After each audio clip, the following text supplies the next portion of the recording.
Écoutez, chacun a son appréciation de la notion du tribalisme.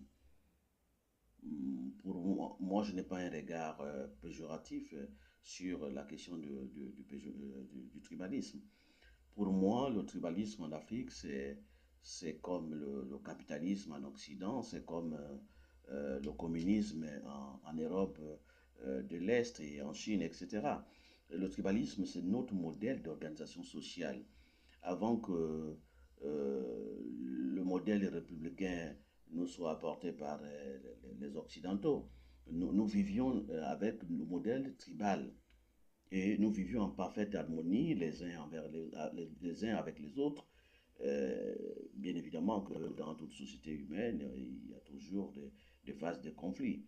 Mais le vivre ensemble a toujours été préservé. Donc nous n'avons pas appris le vivre ensemble avec la colonisation. Nous vivions déjà en parfaite harmonie les uns avec les autres selon le modèle tribal. Donc, le tribalisme, c'est notre identité, c'est notre modèle d'organisation sociale. Donc, je ne vois pas en quoi ce modèle d'organisation sociale serait à rejeter, alors que on accepte bien le capitalisme, on accepte bien le communisme. Et le tribalisme, comme c'est le modèle africain, nous devons le rejeter. Nous devons faire attention avec le narratif hérité de notre passé colonial. Parce qu'apparemment, on a l'impression qu'il nous colle.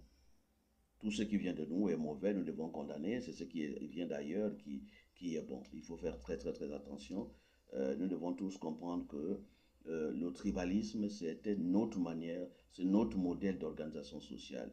Et la République n'est pas venue pour dissoudre nos clans, nos lignages, etc. Parce que ce sont les réservoirs, ce sont des écoles traditionnelles, ce sont nos réservoirs d'identité. On ne peut pas les dissoudre. Si nous, on coupe un Africain de son clan, de son lignage, de son esprit, il devient un aliéné. Et l'objectif de la République en Afrique n'est pas d'avoir des citoyens aliénés. Donc nous sommes tous tribalistes, chacun à son niveau.